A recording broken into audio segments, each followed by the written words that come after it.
I love all our worship, and the central act of worship is hearing the Lord speak from His Word.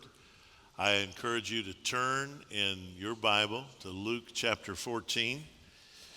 We're in that large section of Luke where Jesus is journeying toward Jerusalem. Luke is showing us several encounters that Jesus has with different groups of people. Particularly, we've seen him deal with the Pharisees. The last few Sundays, we've seen him there in the home of someone who invited him to this dinner, and he engages the host, he engages the guest. He uses that as an occasion to talk about the great feast. At this point, Luke is now going to have Jesus focus more on the disciples. So leading up to chapter 19, when he arrives in Jerusalem, the rest of this journey section is primarily Jesus' encounter with disciples. He's still going to engage the Pharisees from time to time, but now he's talking specifically to us. And he begins by telling us what it means to be his disciple. Read with me beginning in verse 25 through the end of Luke 14. Now, great crowds accompanied him, and he turned and said to them, if anyone comes to me and does not hate his own father and mother and wife and children and brothers and sisters, yes, and even his own life, he cannot be my disciple.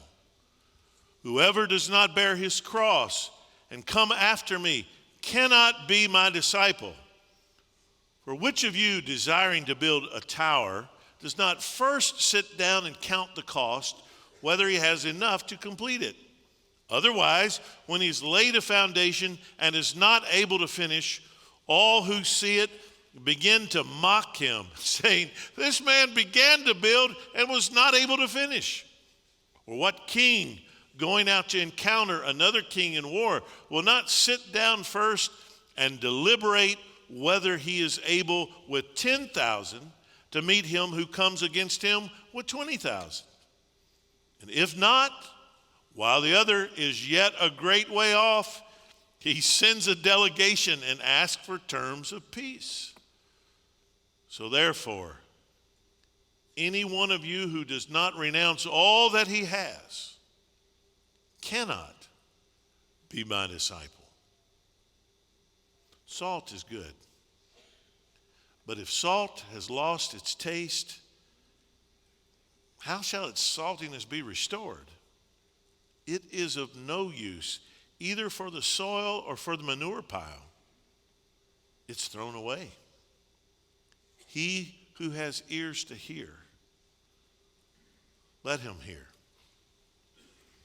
There's a big difference in walking with Jesus on a road and following him as your Lord. Jesus here has all these crowds that are accompanying him, but they don't know where he's going. They don't know what it's like. Notice that Jesus is not merely telling them what discipleship is like. He's ultimately telling them where he's going. He's going to a cross, and he's making it clear that if you don't know where the destination is, you won't last. You won't make it.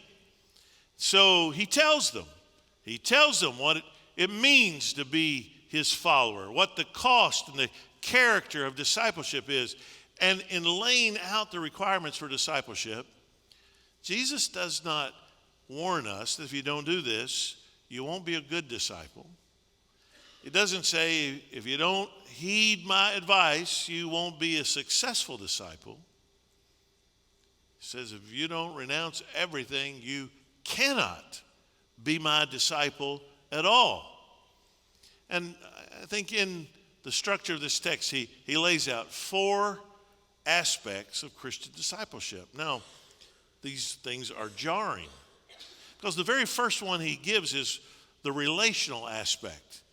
I mean, you can imagine these people are walking along with Jesus. Here's the great healer. Here's the great miracle worker. Here's here's the man who talks about love, and he's kind, and everybody's comfortable with Jesus. And then he just stops and he turns around and he says to the crowds following him, hey, if you don't hate your mother and your father, your sister and your brother and your wife and your children, and even your own life, you cannot be my disciple. Well, I don't know about you, but that's not a very effective church growth method that I've ever seen. It's jarring. And yet, on another level, it really shouldn't be.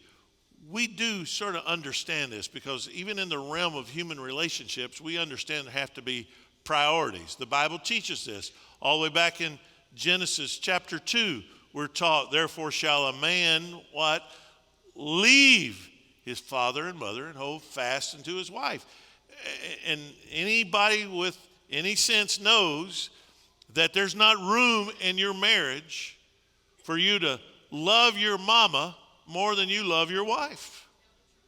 Yeah, I had to learn this one. Well, now, let me just say at the outset, my mother adores Tanya now.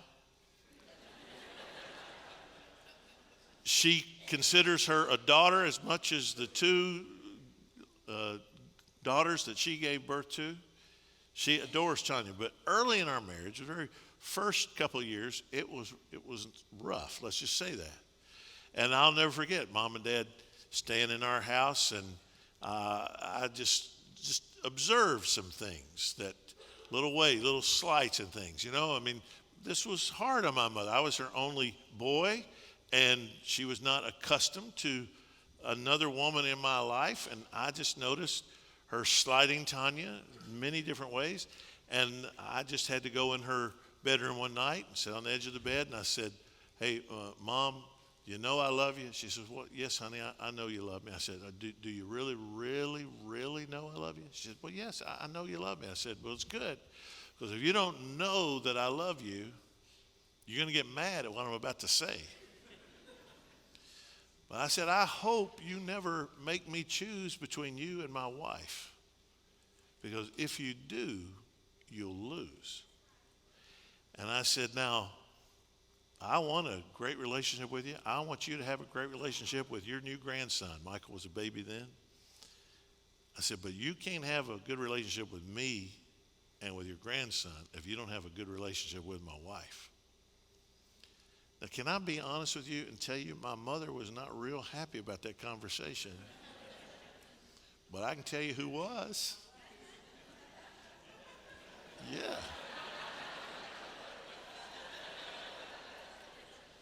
She's still happy about that conversation.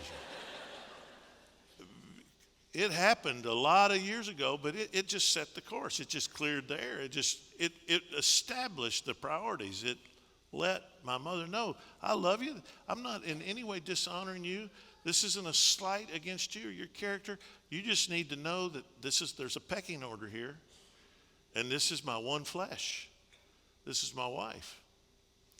We understand that.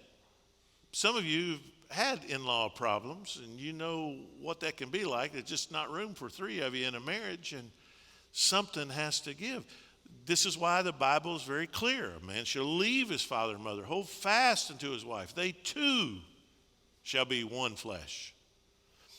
So it shouldn't shock us that Jesus says, now there's one priority that takes even higher priority than your marriage, and it's me.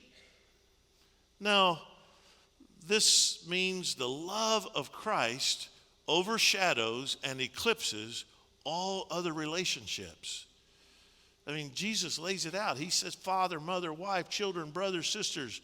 In the realm of all your relationships, your relationship to Christ has to be preeminent.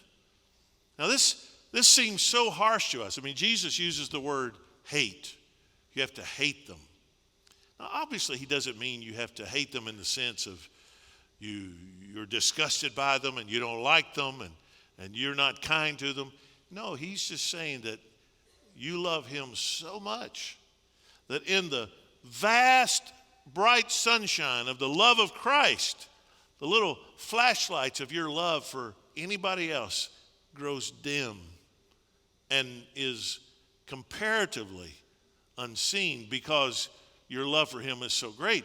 This is Jesus establishing his right to have all of your affection and attention and your fellowship.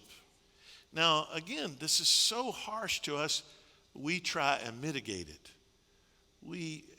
Obviously, it's true Jesus is using hate in a comparative way. Compared to our love of him, we hate others. But I recently, I think just even last week, read you a quote from a UK professor who said that if Jesus really said this, he's an egomaniac.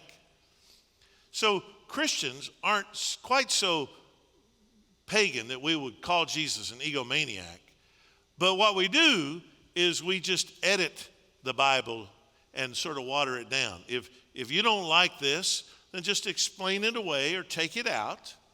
And we get in the habit of doing that. I mean, if you don't like the notion of hell or judgment or wrath, you say, well, that's the God of the Old Testament. That's not the God of the New Testament. God of the New Testament is love and kindness. And I mean, think about that. If you really believe that, then the cross has absolutely no purpose. It's ultimately just a display of God's failure to be able to control the situation. But if you understand, the Bible teaches God's wrath at sin, his judgment of sin, the necessity of the cross.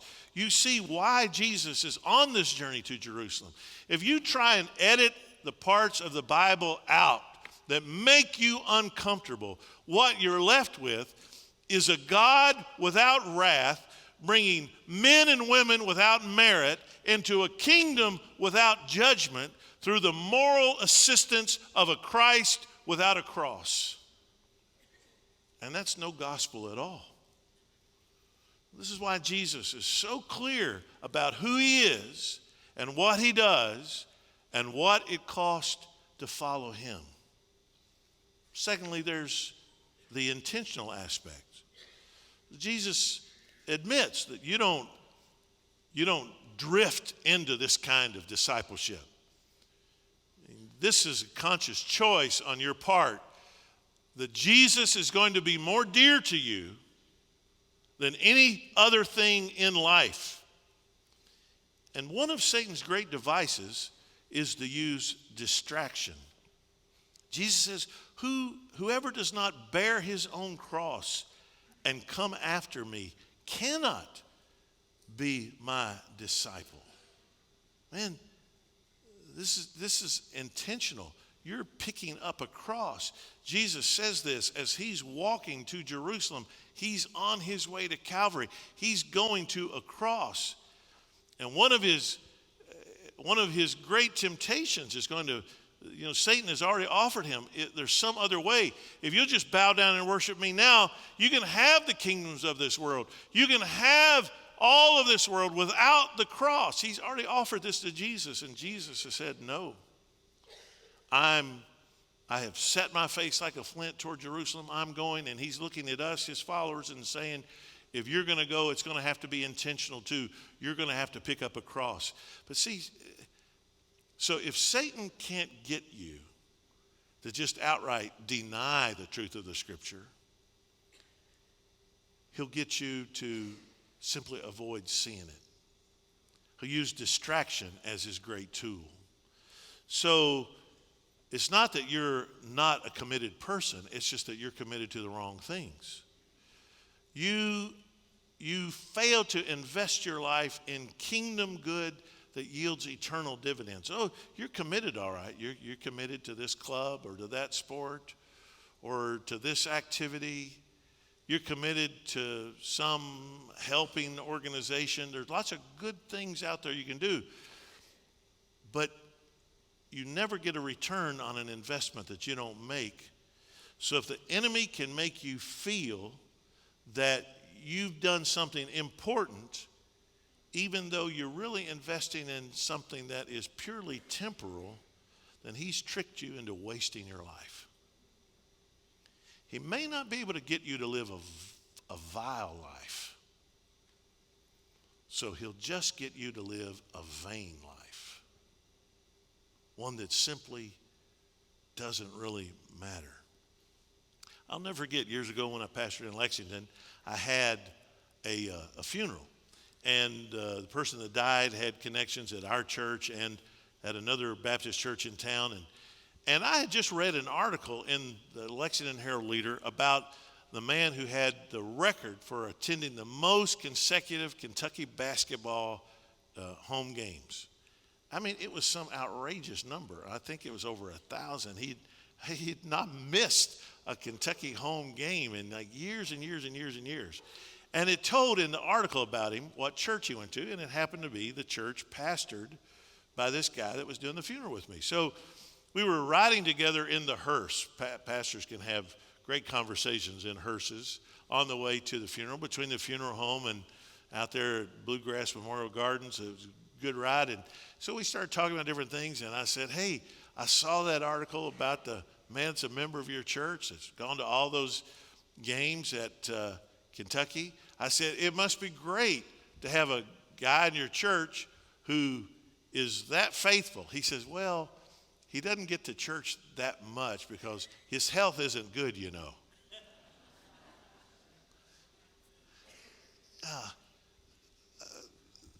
You see, it's not that this man would have just outright denied the truth of Scripture.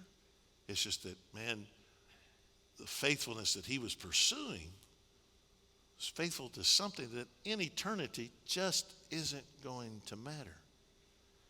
You see, the life of Christ supplants and replaces self-fulfillment. When you become a follower of Jesus, you just have to completely deny all that stuff the world feeds you. Self-love, self-esteem, self-actualization, self-expression, self-determination. Man, that is the God of this world. It's the God of self. You get to do you. You determine who you are. And everybody else has to acknowledge who you are, whatever you say, because self rules. And, you know, if you've been married for 20 years and you got 4 kids, but suddenly you decide that that's not the real you, that the real you is attracted to somebody of your own gender, the world will applaud you for leaving your spouse and your kids and being your true self, because you have to be true to you. I want you to hear Jesus say, you don't get to do that at all. You have no right to you if you're going to be his follower. What you have a right to is that cross you're carrying. You have a right to die on the cross.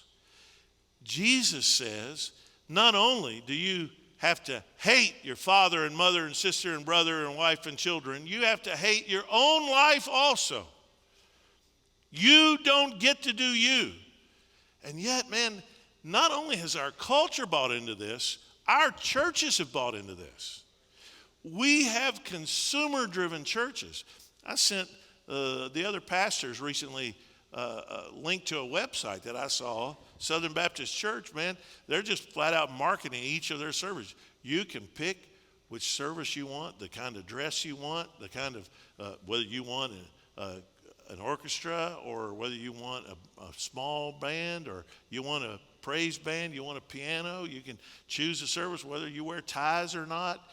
And I just thought, does it get any more me-centered than that?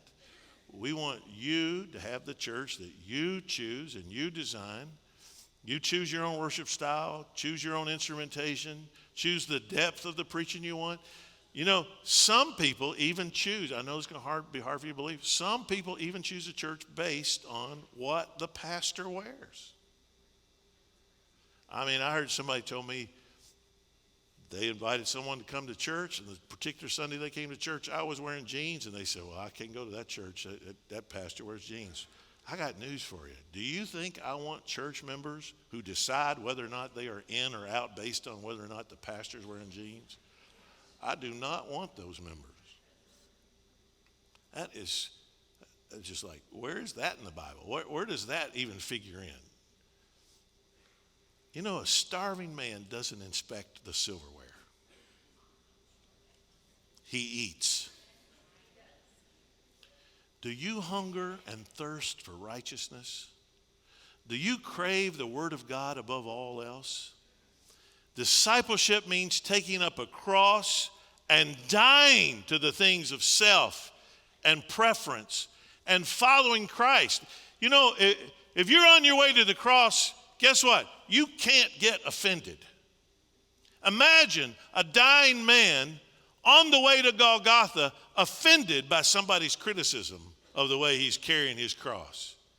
It's not even in his mind. Imagine a dying man carrying his cross on the way to execution, engaging in a discussion about whether or not somebody's wearing jeans. Man, a dying man is preparing to die. He's not offended. He's not thinking about self-actualization, self-love, and self-esteem. He's on the way to death. Jesus said, point blank, this is what being my disciple is like. There's the relational aspect. There's the intentional aspect. You take up your cross. There's the evaluative aspect. He says, now, I'm telling you this because I want you to count the cost. I want you to evaluate whether or not you're prepared to pay this price. Remember, salvation is free. Discipleship will cost you what? Everything. Jesus is just blunt about it. So he says, which of you, if you were going to build a tower, wouldn't first sit down and figure out whether or not you've got the money to build the tower?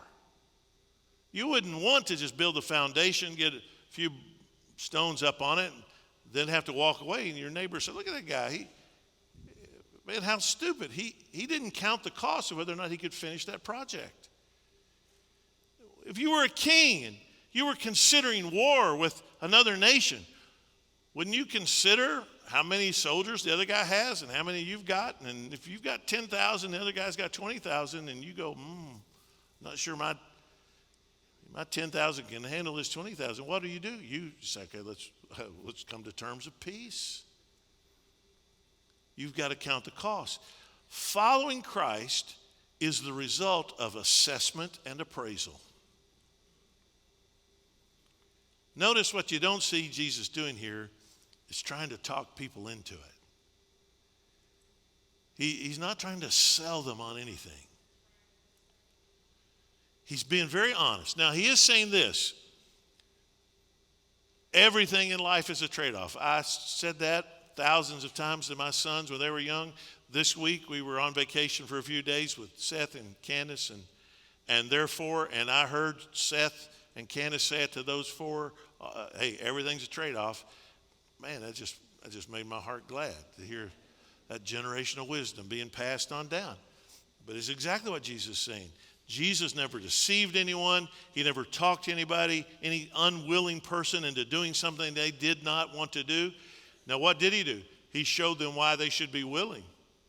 He worked on their will, but he never cajoled anybody. He never berated anybody into it. When he told the woman caught in adultery, go and sin no more, she wanted to do that because she'd already seen the shame and the grief that sin had brought into her life. Now that she had forgiveness, neither do I condemn you. She wanted to go and sin no more. She knew what sin would do in her life. Now she wanted to learn what Jesus could do in her life. Anything I can talk you into, somebody else can talk you out of. It's not my job to convince you. It's my job to show you the cost and the reward. We sang a song. Did you hear it? Worthy. You alone are worthy. We adore you only. And yet, we'll sing that, and then we'll go wonder if Jesus is really worth maybe losing a job over. Is Jesus worth going to the mission field over? Is Jesus worth surrendering to ministry? Is Jesus worth giving our resources? We sing that song. The question is, do we really believe it? Jesus was very upfront. Following him takes a death. Take up your cross.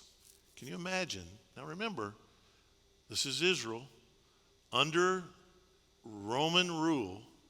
Romans don't crucify Romans, they crucify Jews.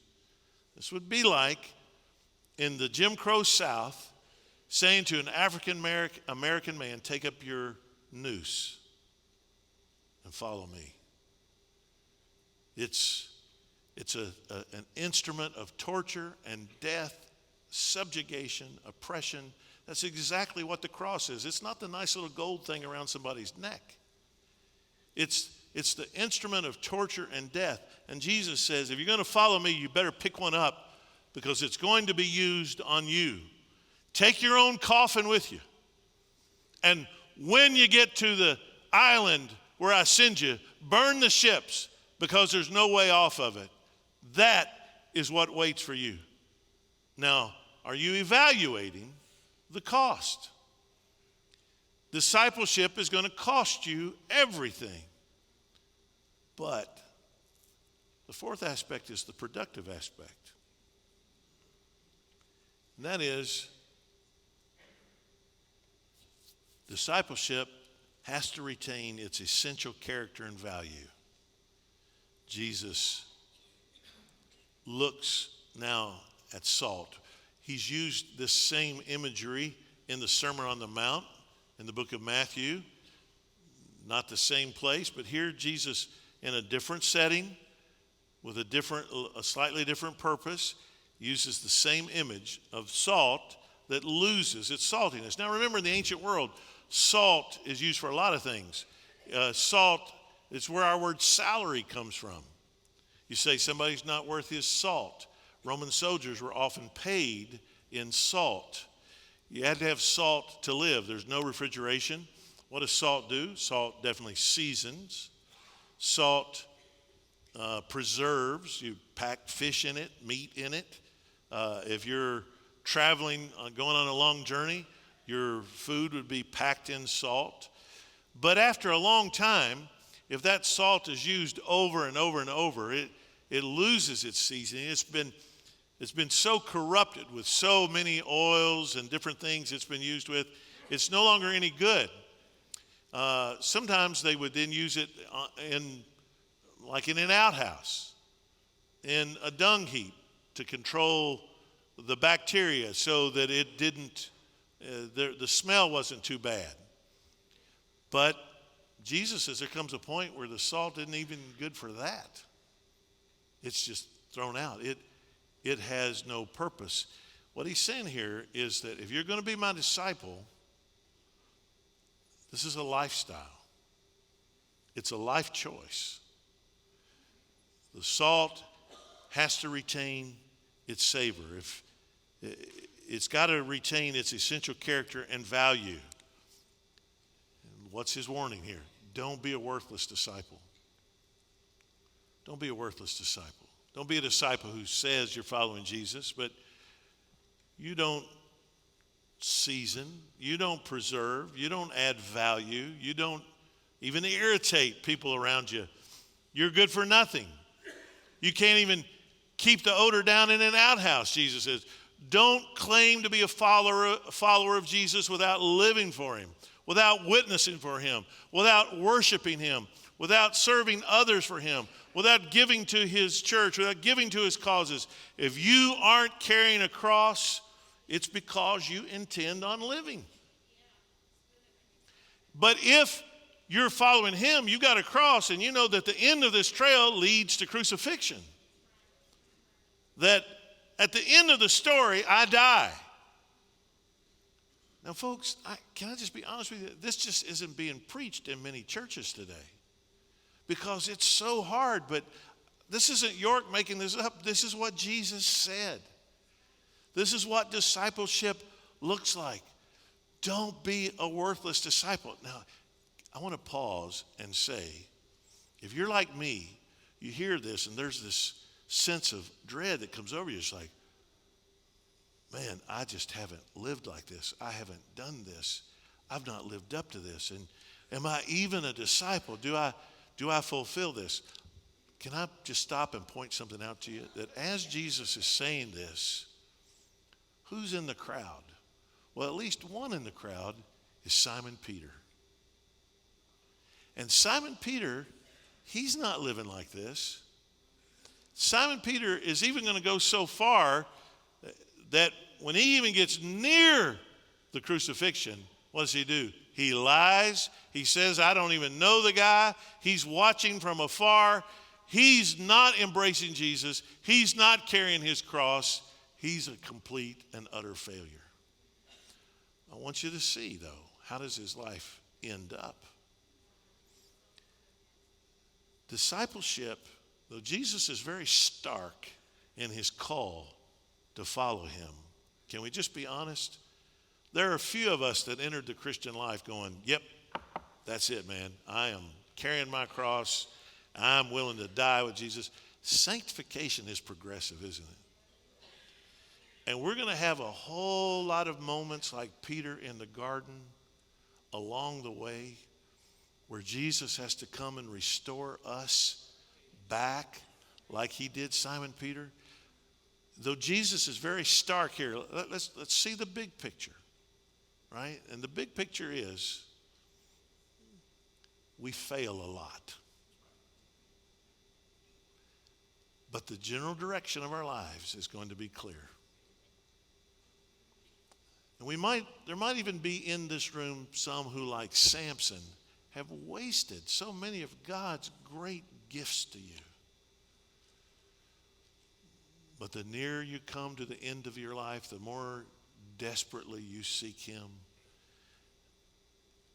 And Samson's great act of discipleship was at the very end of his life. And yet there he is in Hebrews chapter 11. Abraham faltered. Moses messed up.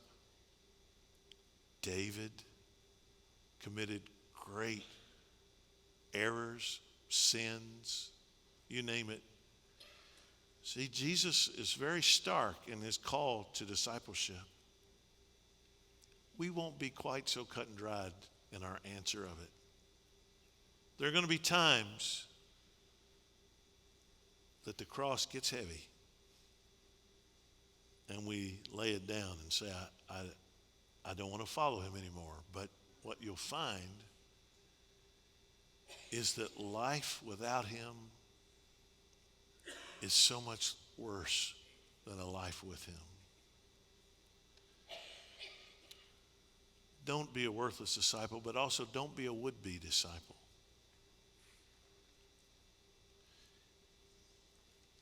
Perhaps you hear Jesus laying out the cost and you say, that's just too high.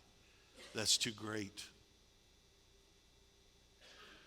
Maybe there are things in your life you're not willing to give up. And by things, I really mean sin. There's sin in your life you love. You know that to follow Jesus means you have to give up on that sin, maybe on that relationship, maybe on some particular thing you love. And you say, if that's what it means to follow Jesus, I'm just not willing to do that. Again, I'm not trying to convince you. I couldn't do it even if I wanted to. But I am trying to be an investment advisor. I am asking you to count not only the cost up front, but to count the return. And so, okay, it costs you too much to follow Jesus. You're not willing to take up the cross. You'd rather have these things you love. You'd rather have your own self-realization, self-determination, self-esteem, self-love, all of that. You want it. You don't want to give all that up to follow Jesus. Okay, I get it. I really do. I get it. It's hard. But at the end of your life, then what? Let's say you live to be 93 years old. and you've spent your whole life, you've invested it in all those things you love. You know what you'll find? The older you get, the less important those things will be to you, the less significant they will be. And then when the end of your life comes, you have the vast abyss of eternity apart from Christ to look at. And then you'll reap what you sowed. Then you'll get the return on the investment you made, which quite simply, Jesus talked about it more than anybody else, is hell. But if you take up your cross and follow him and live for him in this life, and it's hard, and you're sometimes ostracized, and stuff happens to you that happens to people who carry crosses. You're not part of the intelligentsia. You're not part of the power brokers. You're not part of the clique. You're different. You're set aside, often ignored, sometimes vilified, in the end crucified. But then comes eternity. Then comes the reward. Have you considered that the difficulty of confessing Jesus before men and women pales in comparison to the joy that you'll have when he confesses you before his Father in heaven? So if you're counting the cost, don't make the mistake of just looking at this life, because this life is a drop in the vast ocean of eternity. And Jesus gives you an opportunity to be his follower, bearing a cross in time, so you can be his beloved, wearing a crown through eternity. Years ago, I read a short story by Leo Tolstoy called "How Much Land Does a Man Need?" It told the story of a peasant named Pahom. And Pahom was convinced that if he could have enough land, he could overcome anything. His family sort of disagreed with his premise, but he was convinced he could do it. And eventually he's able to strike a deal with a tribe of people called the Bashkirs, who own a lot of land. And they make a deal with him that they will sell to him for 1,000 rubles as much land as he can walk around in a day. The only catch is he has to be back to the starting point by sundown. And if he can do that, whatever land he circumnavigates, as it were, that's going to belong to him for 1,000 rubles. And so he makes the deal. And early in the morning at first light, he strikes out. And he goes and he gets to the part where he thinks, it's about time to circle around and go back. But he thinks, I can go a little further if I really hustle this afternoon. And so finally he makes the turn and he's coming back and he sees the sun beginning to go down and he's going faster and faster. He realizes he's gone too far and now he's got to run. And he runs and he runs and he runs and gives it all he's got until he gets back to the very place where he left, just as the sun goes down, and he drops dead. And they bury him in a piece of land about 7 feet long, about 3 feet wide. And we have the answer to the eponymous question: how much land does a man need?